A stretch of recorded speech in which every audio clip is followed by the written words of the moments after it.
Moco Buku Channel.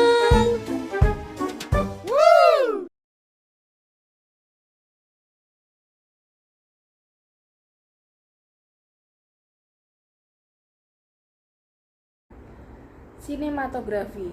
Dalam sebuah produksi film, ketika seluruh aspek mise-en-scène telah tersedia dan sebuah adegan telah siap untuk diambil gambarnya, pada tahap inilah unsur sinematografi mulai mengambil peran. Sinematografi mencakup perlakuan seniens terhadap kamera serta stok filmnya atau data mentah.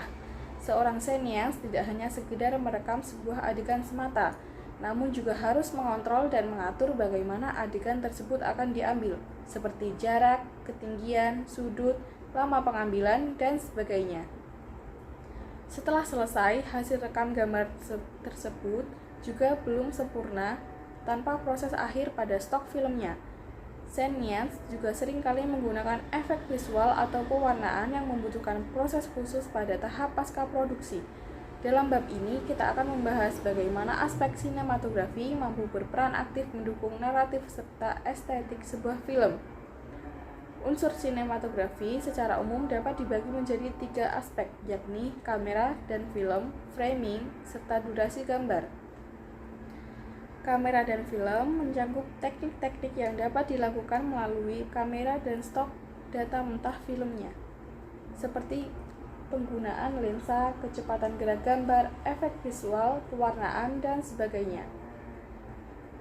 Framing adalah hubungan kamera dengan objek yang akan diambil, seperti lingkup wilayah gambar atau frame, jarak, ketinggian, serta pergerakan kamera.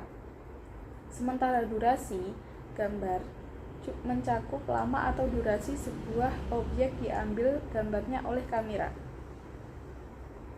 Jenis kamera. Kamera yang digunakan dalam produksi film secara umum dapat dikelompokkan menjadi 2 jenis, yakni kamera film dan kamera video. Kamera film menggunakan format seluloid, sementara kamera video menggunakan format video atau digital. Film cerita bioskop dapat diproduksi dengan kedua jenis kamera ini, sementara kamera video lebih lazim digunakan untuk produksi film independen dan dokumenter. Stok film yang untuk kamera film seluloid memiliki 4 macam ukuran, yakni 8 mm, 16 mm, 35 mm, dan 70 mm. Semakin tinggi ukuran pita seluloid, semakin besar pula ukuran serta kualitas gambarnya.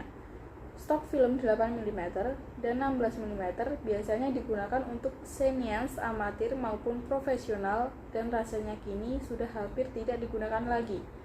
Film bioskop umumnya diproduksi menggunakan stok film 35 mm. Namun cepat atau lambat, kini juga mulai ditinggalkan para pembuat film. Sementara stok film 70 mm sangat jarang sekali digunakan untuk produksi film komersial, namun sempat populer pada era 50-an untuk film bergenre epik sejarah.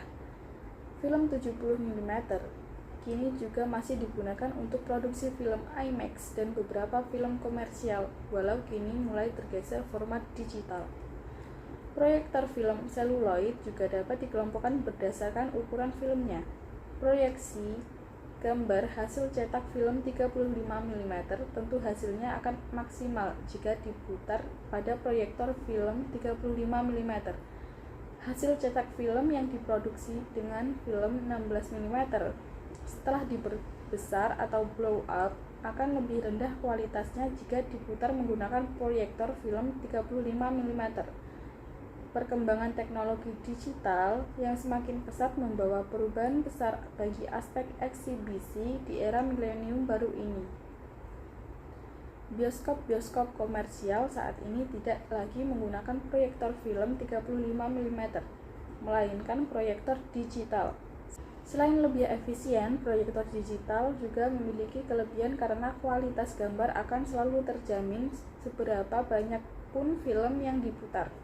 Adapun kualitas gambar terbaik masih dihasilkan oleh bioskop IMAX yang dulunya menggunakan proyektor film 70 mm, namun kini sudah tergantikan format digital dengan kualitas gambar beresolusi tinggi. Kamera video dalam perkembangannya kini sering digunakan untuk produksi film komersial maupun independen. Beberapa cineast kawakan dikenal menggunakan kamera berformat digital dalam 2 dekade terakhir. Sebut saja David Fincher, Steven Soderbergh, hingga James Cameron. Sementara beberapa cineast besar lainnya seperti Quentin Tarantino, Christopher Nolan, serta Wes Anderson masih loyal dengan format celluloid. Tarantino dan Nolan bahkan menggunakan kamera film 70 mm untuk produksi film terbaru mereka. Teknologi kamera digital yang semakin canggih membuat segala sesuatu dalam produksi film kini menjadi lebih mudah dan murah, seperti penggunaan kamera DSLR hingga bahkan kamera handphone. Sebagian besar produksi film independen bahkan kadang komersial kini sudah umum menggunakan kamera DSLR. Bahkan film-film komersial pun menggunakan jenis kamera ini untuk membuat shot-shot tertentu pada sekuen aksi klimaks di New York dalam The Avengers. Beberapa shotnya diambil menggunakan kamera DSLR, yakni Canon 7D dan 5D Mark II, karena alasan ringan, fleksibel, serta lebih efisien. Beberapa film independen bahkan menggunakan kamera handphone untuk produksi filmnya. Salah satunya yang paling populer dan diapresiasi tinggi oleh para kritikus film adalah film drama transgender Tangerine tahun 2015 yang seluruhnya diproduksi menggunakan smartphone iPhone 5s. Tonalitas. Pada pesawat televisi atau monitor komputer, kita dapat mengontrol tonalitas gambar atau kualitas gambar dan warna melalui pengaturan kontras, brightness, color, dan lainnya. Gambar bisa diatur lebih gelap atau terang, dan warna dapat diatur lebih muda atau tua.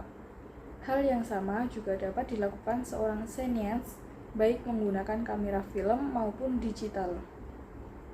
Sebuah film dapat diproduksi dengan warna hitam putih atau bisa pula berwarna dengan pilihan warna yang dapat diatur sesuai dengan tuntutan estetiknya.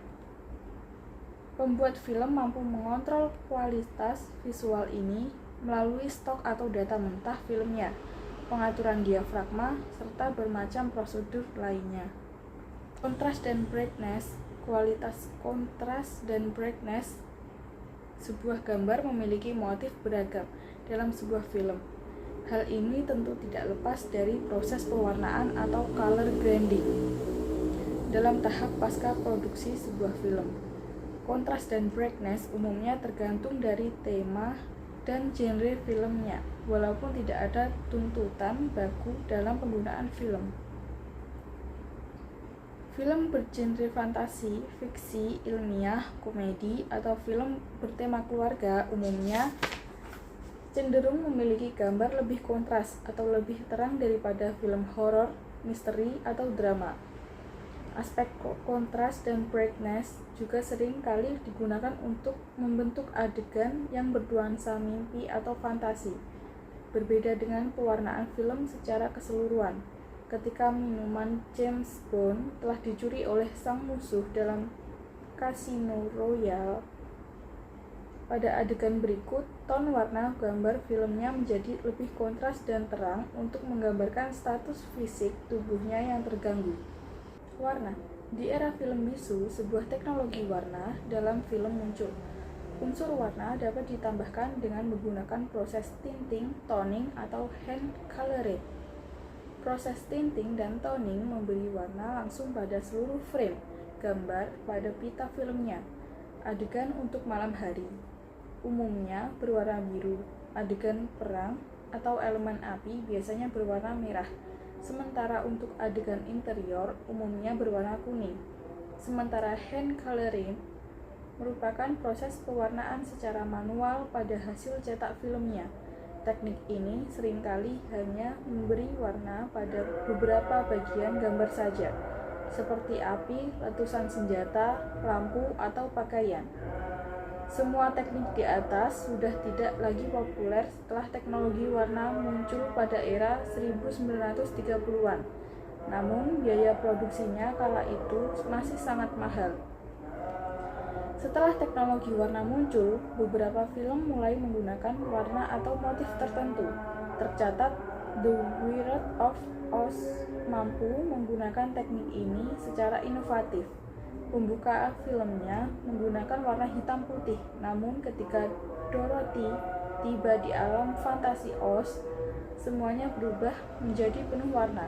Hingga periode 1950-an, hanya film-film unggulan dan berbudget besar saja yang memungkinkan untuk diproduksi menggunakan teknologi warna. Namun setelah dekade 1960-an, film berwarna telah menjadi standar baku produksi di Amerika. Sementara film hitam putih masih banyak diproduksi studio kecil, independen, serta studio-studio di luar Amerika karena biaya produksi relatif masih sangat menjadi hambatan.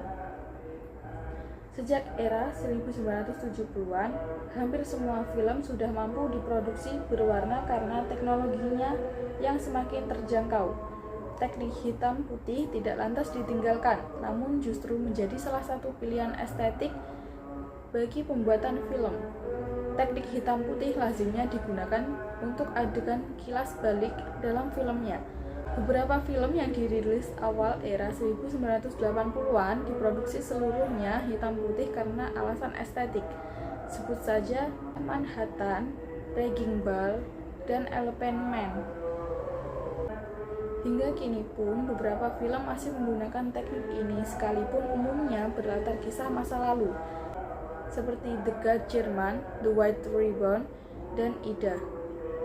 Teknik hitam putih juga semakin merambah banyak genre seperti film drama, Nebraska, horor, bahkan hingga animasi. Sementara film bisu atau modern, peraih Oscar, The Artist diproduksi hitam putih sebagai tribut genrenya di masa lalu dengan segala kemasan estetiknya.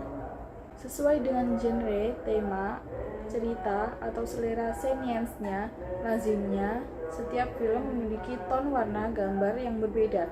Hal ini dicapai melalui teknik color grading dalam proses pasca produksi. Seniens sering menggunakan ton warna tertentu yang disesuaikan dengan motif cerita untuk membentuk mood filmnya. Film berlatar cerita era 1960-an hingga 1970-an umumnya memiliki karakter warna kekuningan bernuansa nostalgia, seperti tampak dalam The Conjuring, American Hustle, Dark Shadows, hingga Big Eyes. Setiap seniens umumnya memiliki pewarnaan yang khas untuk film-film karya mereka. Sebut saja Tim Burton, Michael Bay, Quentin Tarantino, Zack Snyder, hingga Wes Anderson. Film-film arahan Zack Snyder selalu memiliki pewarnaan khas yang bernuansa kontras dan kelam, seperti tampak Batman vs Superman, Rise of the Empire, hingga Dawn of Justice. Kecepatan gerak gambar. Kecepatan gerak gambar tidak lepas dari dua teknik umum, yakni slow motion dan fast motion. Slow motion adalah kecepatan gerak yang lebih lambat dari kecepatan gerak normal, sementara fast motion adalah kecepatan gerak yang lebih cepat dari kecepatan gerak normal. Kecepatan gerak sebuah shot dapat dikontrol melalui pengaturan kecepatan pada kamera ketika shot tersebut diambil. Setiap kamera lazimnya memiliki pengaturan kecepatan per frame sesuai masing-masing spesifikasi. Baik teknik slow motion maupun fast motion memiliki kegunaannya masing-masing, sesuai tuntutan naratif serta estetik sebuah film. Slow motion. Teknik slow motion memiliki fungsi beragam, namun umumnya digunakan untuk memberikan efek dramatik pada sebuah momen atau peristiwa. Sebuah aksi mobil yang terjadi demikian cepat pasti mudah terlewati oleh penonton dalam kecepatan normal. Pada satu adegan dalam Fast Five, Dominic dan Brian terjun ke dalam sungai bersama mobil yang mereka tumpangi. Teknik slow motion mampu memberikan efek dramatik pada momen menegangkan ini. Satu contoh penggunaan slow motion yang paling sering ditemui adalah pada adegan aksi perkelahian. Teknik ini biasanya dipakai untuk memperlihatkan secara detail aksi-aksi yang sulit atau menantang, seperti terjadinya dalam film aksi Hong Kong, Kung Fu Master, dan Ip Man. Dalam film aksi fiksi ilmiah The Matrix, semua adegan aksi perkelahian dan tembak-menembaknya selalu disisipi teknik slow motion. Satu pencapaian fenomenal adalah aksi Neo ketika menghindari tembakan peluru di atap gedung. Kelak ini akan diadopsi oleh puluhan film aksi setelahnya. Banyak film juga menggunakan teknik slow motion untuk beragam fungsi sesuai tuntutan cerita dan estetiknya. Film aksi ilmiah Inception menggunakan teknik ini dengan sangat brilian untuk menggambarkan film mimpi atau mimpi dalam mimpi. Semakin masuk ke dalam, semakin bertambah lambat pula waktunya, misalnya pada level mimpi di bawah. Sebuah aksi bisa terjadi 2 menit, namun di level atasnya kejadian tersebut hanya berlangsung beberapa detik saja. Ketika sebuah mobil van terjatuh ke sungai atau pada waktu normal berlangsung beberapa detik saja, disajikan melalui teknik slow motion. Sementara aksi pada level di bawahnya berjalan dengan kecepatan normal. Dalam film aksi berlatar distopia, Drake, teknik ini digunakan untuk menggambarkan efek penggunaan obat psikoterapika bernama slow-mo, yang jika diminum menimbulkan efek visual slow motion bagi penggunaannya. Dalam beberapa kasus film, teknik slow motion digunakan untuk opening title yang disajikan begitu unik dan elegan seperti The Fall, Watchmen, dan Zombieland. Fast motion. Teknik fast motion juga memiliki fungsi serta motif yang beragam. Teknik ini biasanya digunakan untuk menunjukkan aktivitas rutin pada sebuah ruang publik, seperti suasana jalan raya yang ramai, para pejalan kaki, stasiun, dan sebagainya. Teknik ini juga sering kali digunakan untuk menggambarkan perubahan waktu yang cepat dari siang ke malam, atau sebaliknya. Teknik fast motion juga biasanya digunakan dalam film bergenre komedi untuk mempertegas aksi komikal sebuah adegan. Dalam film aksi, teknik ini kadang digunakan untuk menambah unsur ketegangan. Dalam Mad Max, teknik ini banyak digunakan dalam aksi-aksi pengejarannya untuk mendukung tempo aksinya yang begitu cepat. Dalam film fiksi ilmiah lagi, tokoh utama dikisahkan mampu menggunakan hampir 100% kapasitas otaknya. Ia memiliki kemampuan untuk kembali ke masa lalu sekehendak hatinya dengan hanya mengibaskan tangannya yang divisualisasikan melalui teknik fast motion. Reverse motion. Teknik reverse motion sangat jarang sekali kita temukan dalam film. Teknik ini membalikan kembali sebuah shot atau berjalan mundur. Dengan menggunakan kecepatan normal, lebih cepat atau lebih lambat, teknik ini beberapa kali kita temui dalam film komedi, digunakan untuk efek komikal, mimpi, atau fantasi. Dalam beberapa film, teknik ini digunakan untuk motif bervariasi sesuai tuntutan naratifnya. Dalam pembukaan Memento arahan Christopher Nolan, teknik reverse motion digunakan untuk menggambarkan bahwa kisah filmnya bertutur terbalik dari belakang ke depan. Pada penghujung film fiksi ilmiah Mr. Nobody, digambarkan waktu berjalan mundur sehingga semua makhluk yang ada di bumi ikut berjalan mundur pula. Sementara dalam film superhero, Dr. Stranger dan penyihir memiliki kemampuan untuk membalikan waktu. Pada adegan klimaksnya, melalui penggambaran menggunakan teknik reverse motion, sang superhero mengembalikan semua yang hancur dan binasa menjadi pulih seperti sedia kala. Efek lensa hampir sama seperti mata manusia. Lensa kamera juga mampu memberikan efek kedalaman, ukuran, serta dimensi suatu objek atau ruang. Namun, tidak seperti mata kita, lensa kamera dapat diubah-ubah sesuai dengan kebutuhannya. Setiap jenis lensa akan memberikan efek perspektif yang berbeda karena memiliki ukuran focal length yang berbeda. Focal length adalah jarak antara titik tengah bagian lensa dengan bagian sensor atau film yang menangkap gambar pada titik fokus paling tajam. Jika sebuah objek diambil pada jarak yang sama dengan lensa yang memiliki ukuran focal length berbeda, maka lingkup luasan gambar yang dihasilkan akan berbeda pula. Semakin pendek atau kecil ukuran focal length, maka lingkup gambar akan semakin melebar. Semakin panjang atau besar ukuran, maka lingkup gambar akan semakin menyempit. Ukuran focal length sebuah lensa menggunakan satuan milimeter. Secara umum, ukuran lensa dapat dikelompokkan menjadi beberapa jenis berdasarkan focal length-nya, yakni short focal length, normal atau standard focal length, dan long focal length. Namun hanya ada dua tipe atau jenis lensa di pasaran, yakni prime dan zoom. Lensa prime memiliki ukuran focal length yang tetap dan tidak bisa diubah, misalnya 24 mm, 50 mm, atau 135 mm. Sementara lensa zoom adalah jenis lensa yang mampu mengubah ukuran focal length seperti 24 ke 70 mm dan 70 ke 200 mm. Penggunaan lensa juga mempengaruhi efek kedalaman gambar yang mampu dicapai melalui teknik deep focus dan shallow focus. Short focal length.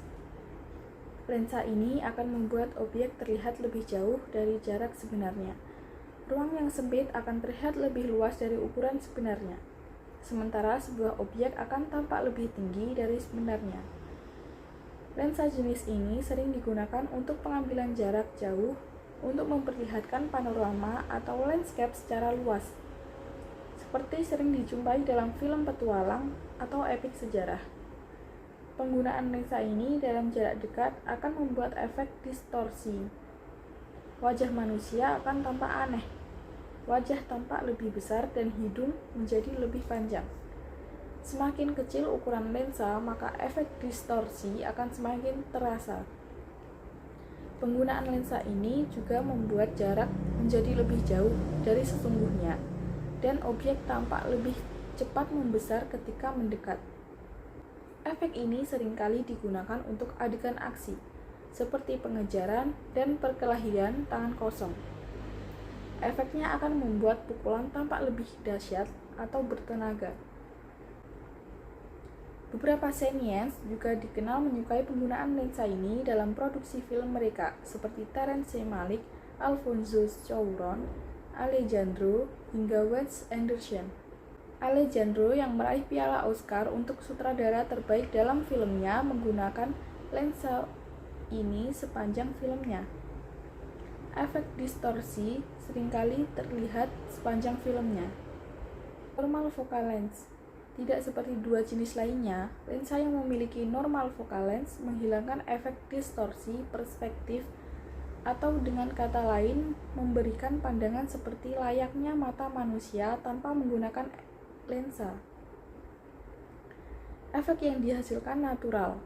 Ukuran, jarak, dan bentuk sebuah objek akan sama persis dengan ukuran, jarak, dan bentuk aslinya. Wajah manusia akan tampak sama persis normal seperti mata kita melihatnya. Lensa normal juga tidak memberikan efek kedalaman gambar yang ekstrim antara latar depan, tengah, dan latar belakang. Long focal length. Lensa ini memiliki efek kebalikan dari lensa short focal length. Lensa ini mampu mendekatkan jarak sehingga objek pada latar depan dan objek pada latar belakang tampak berdekatan. Lensa ini mampu memberikan efek dekat tapi jauh. di mana efeknya mirip seperti kita melihat objek pada sebuah teropong atau teleskop. Efek kedalaman gambar sangat minimal, sehingga objek yang mendekat seolah bergerak lebih lambat ke arah kamera.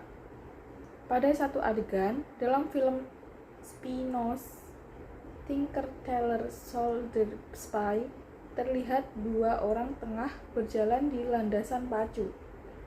Mendadak dari arah belakang, sebuah pesawat terbang, mendarat, dan berjalan mendekat, seolah akan menabrak mereka. Efek lensa mampu memanipulasi jarak pesawat tersebut sehingga terlihat begitu dekat. Teknik racking fokus atau memindah fokus juga lebih mudah dilakukan dengan menggunakan lensa jenis ini. Beberapa sutradara besar masa kini dikenal menyukai penggunaan lensa telefoto seperti Michael Bay, Tony Scott, serta J.J. Abrams. Lensa zoom. Lensa zoom adalah jenis lensa yang memungkinkan untuk mengubah focal length sehingga mampu menghasilkan efek perspektif yang berbeda hanya dalam sebuah shot. Teknik ini sering pula digunakan sebagai efek pergerakan kamera, maju atau mundur. Kamera tetap pada posisinya, namun efek lensa memperbesar atau memperkecil sebuah objek. Teknik zoom in digunakan untuk memperbesar atau mendekati objek, sementara zoom out untuk memperkecil atau menjauhi objek. Lensa zoom juga lazim digunakan oleh para cineast yang menggunakan teknik handheld kamera serta selalu fleksibel mengubah fokus objek dengan cepat. Cineast kondang Paul Greengrass selalu menggunakan lensa jenis ini yang tampak dalam semua film garapannya, seperti seri Josan Browne dan Captain Phillips. Deep dan shallow focus. Teknik deep focus sebenarnya telah populer digunakan sejak era klasik. Dengan ditemukannya stok film yang semakin sensitif cahaya, lensa focal length yang semakin pendek, serta tata cahaya berintensitas tinggi, membuat para cineast pada era tersebut semakin intensif bereksperimen dengan efek kedalaman gambar.